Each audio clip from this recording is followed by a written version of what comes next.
Hello and welcome to Newsfeed, your daily dose of what people are talking about online, from news stories to what's trending. Ukraine and Russia have signed a deal allowing Ukraine to export grain through the Black Sea. The deal was brokered by Türkiye and the UN and signed in Istanbul.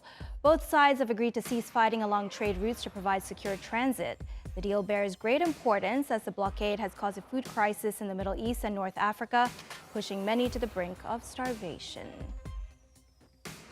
It's not surprising that this grain deal has generated a lot of media attention. Outlets from all over Turkey and all over the world have been gathering outside Dolmabahce Palace. This has also generated a lot of buzz on social media because this grain deal could potentially change the lives for millions of people. And that's because Ukraine is one of the world's major grain exporters, and having 20 million tons of grain stranded in ports along the Black Sea has caused a major food security crisis. Now, the United Nations Secretary General Antonio Guterres flagged this deal earlier in the week in a video message on Twitter, and he said, "We face real risks of multiple famines this year, and next year could be even worse, but we can avoid this catastrophe with a bold and coordinated global response." Interestingly, though, as the representatives from Ukraine and Russia were arriving in Turkey to sign this deal, a message went out on Telegram that generated a lot of attention from Telegram users in Ukraine. The message was from the regional military administration in the Dnipropetrovsk region, and it said, "An unprecedented incident has happened today. 2 combine harvesters were collecting when enemy tanks pulled up and started target shooting at these combines." So, as the media is here reporting on a grain deal being agreed to, there's news out of Ukraine that Russia is continuing to target the harvest. The committee investigating the January 6th Capitol riot held its final public hearing until autumn on Thursday. Witness testimonies from Trump-era officials put an unflattering light on what the then-president did during the insurrection, including his 3-hour refusal to publicly condemn the mob. Never seen before outtakes from a speech Donald Trump reported the day after the Capitol attack were also presented. Some netizens say the outtakes are not only incriminating, but show just how Trump struggled to condemn the rioters. Demonstrators who infiltrated the Capitol have defied the seat of justice. It's defiled, right? See, I can't see it very well. Okay, I'll do this. I'm going to do this. Let's go. But this election is now over. Congress has certified the results. I don't want to say the election's over. I just want to say Congress has certified the results without saying the election's over, okay? I'd like to begin by addressing the heinous attack yesterday. Yesterday is a hard word for me. Just take it out. The heinous attack. Good. Take the word yesterday, because it doesn't work with the heinous attack on our country. Say on our country. Want to say that? No, keep it. My only goal was to ensure the integrity of the vote. My only goal was to ensure the integrity of the vote. Fun watching that. And of course, Trump had a lot to say during the committee hearings.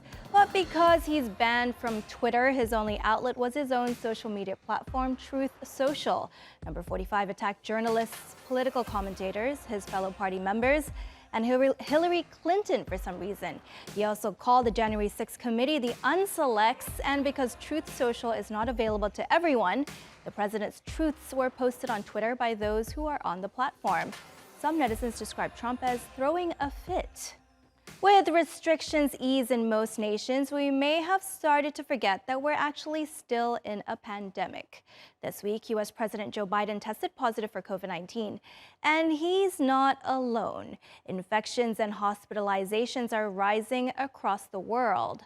On this week's Double Check, my colleague Dan takes a closer look into the virus that just won't go away.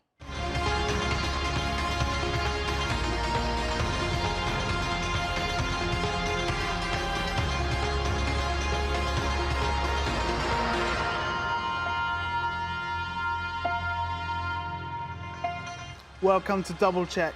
On this episode, we're looking at yet again another resurgence of COVID-19. So COVID-19, it might not dominate our lives, but it's still all around us. Health officials are once again raising the alarm about the threat of another resurgence. The World Health Organization has called on governments to reinforce rather than reduce COVID-19 monitoring. New waves of the virus demonstrate again that the COVID-19 is nowhere near over. As the virus pushes at us, we must push back. I urge governments to regularly review and adjust their COVID-19 response plans based on the current epidemiology and also the potential for new variants to appear. Governments should also work to reverse the reduction in surveillance, testing, and sequencing, and share antivirals effectively. Cases have tripled across Europe to 3 million new infections in the last week, and hospitalizations have doubled. The WHO is forecasting a challenging autumn and winter for the region, with the subvariant BA.5 powering the latest outbreak.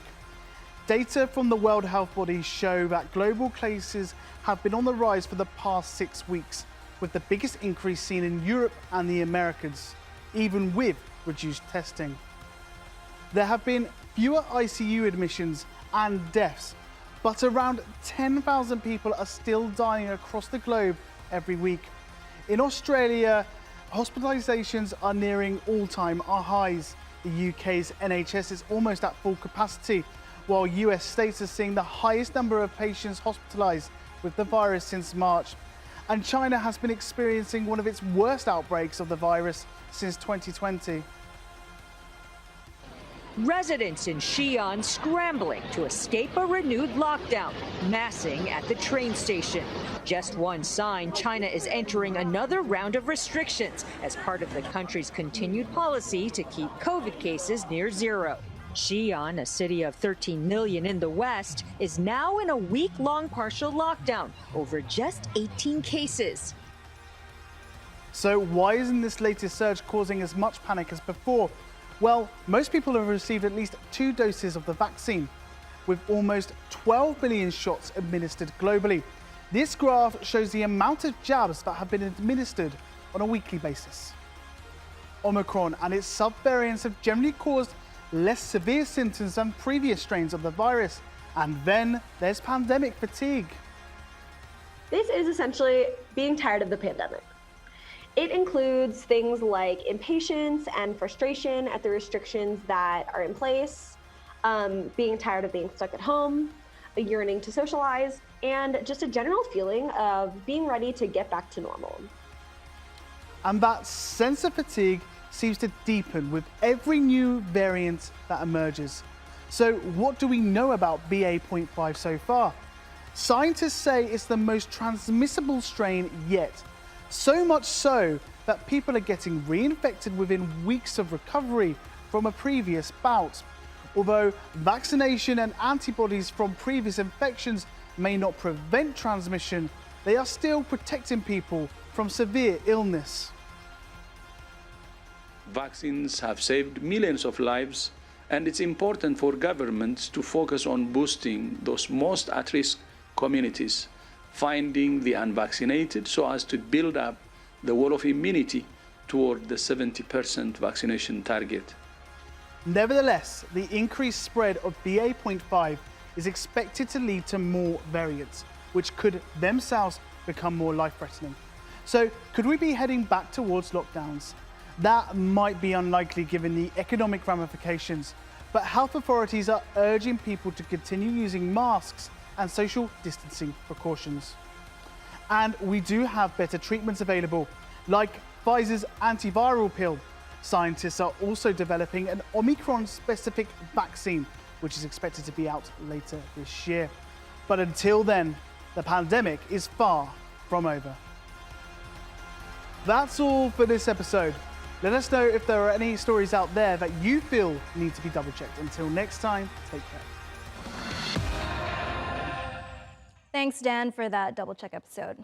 Now our next story. Imagine a random person coming up to you and handing you a gift. perfect. Well, this is exactly what happened to Marie, a woman quietly enjoying a cup of coffee in a mall in Melbourne. Now, this might initially look like an act of kindness, but when the TikToker gave her a bouquet of flowers to hold and then left, she didn't feel flattered at all. Instead, she said she felt dehumanized.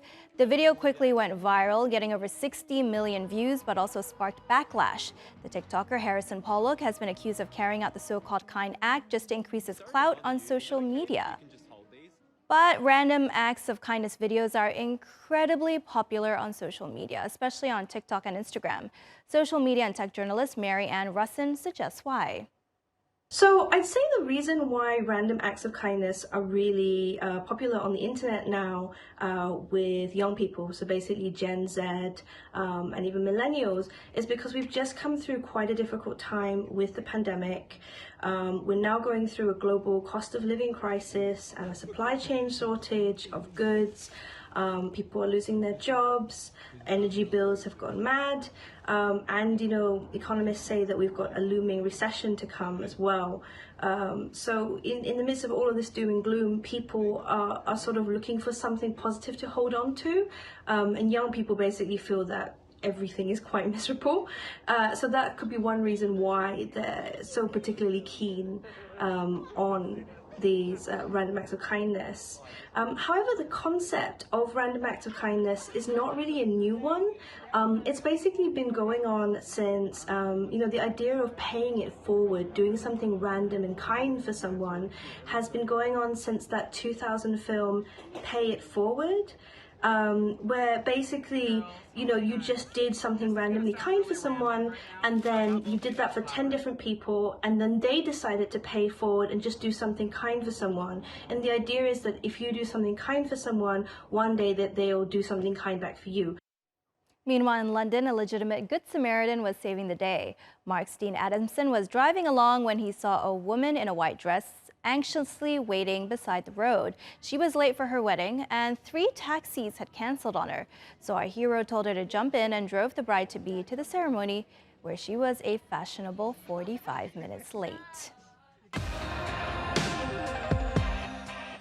Online gamers are literally purring at a new game. Stray allows players to become a lost cat to overcome challenges in a cyber city and return to its family. The game is available on Steam and has had great reviews so far. But it's not just humans who are mewing with delight. Cats also seem to be pretty into the game too.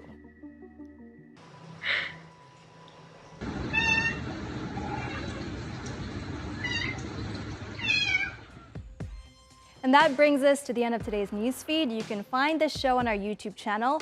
And do subscribe, share your thoughts in the comments, and let us know what stories you're keen to see on our show. Bye and see ya.